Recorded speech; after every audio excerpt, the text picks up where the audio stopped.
मोठं संख्याबळ भारतीय जनता पक्षाचाही निवडून आलाय, मोठं संख्याबळ शिवसेनेचाही निवडून आलाय, मोठं संख्याबळ अजितदादांच्या राष्ट्रवादीचे निवडून आलेत। त्यामुळे ह्या अशा वेळामध्ये व्यक्तिगत महत्वाकांक्षाला मर्यादा ठेवणे आणि संतोषाने आपलं राजकारण करणे हा एकच मार्ग असतो आणि त्यामुळे पक्ष जो निर्णय करेल त्या निर्णयाला आम्ही उभे राहू। सर, आपण जर काल बघितलं असेल तर विरोधकांनी जे आहे ते शपथविधीवर बहिष्कार टाकला होता। ईव्हीएम मुळे हे सरकार आलेला असा आरोप विरोधक करतात। हे बघा, हे लोकमतचा अनादर आहे। लोकांनी स्पष्ट हा मॅन्डेट दिलेला आहे।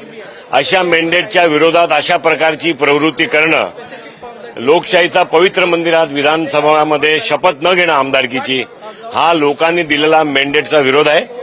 लोकांनी त्यांना फेक नरेटिव्ह सेट केला होता लोकसभामध्ये, त्याचा परिणाम विधानसभेत दाखवला आहे। आता विधानसभेत जे हे फेक नरेटिव्ह उभा करतायत ईव्हीएमच्या संदर्भामध्ये, त्या संदर्भामध्ये लोक पुढच्या स्थानिक स्वराज्य संस्थेच्या निवडणुकीत त्यांना त्या फेक नरेटिव्हचा सुद्धा उत्तर देतील। हा लोकशाहीचा आणि लोकांचा जनमतचा अपराध आहे, त्याचा विरोध आहे, त्याचा अनादर आहे असं सांगता येईल। शरद पवार देखील टीका करू लागले।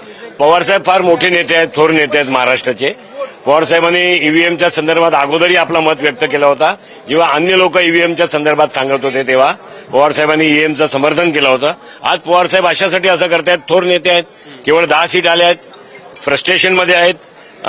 पवारसाहेब दाखवणार नाही मोठे नेते आहेत म्हणून, आणि त्यामुळे काहीतरी कारण लोकांना दाखवावं लागेल की 10 सीट यायचं कारण काय, लोकांनी नाकारलं आहे, हा स्पष्ट कारण आहे। परंतु कोणाच्या डोक्यावरती नारळ फोडायचा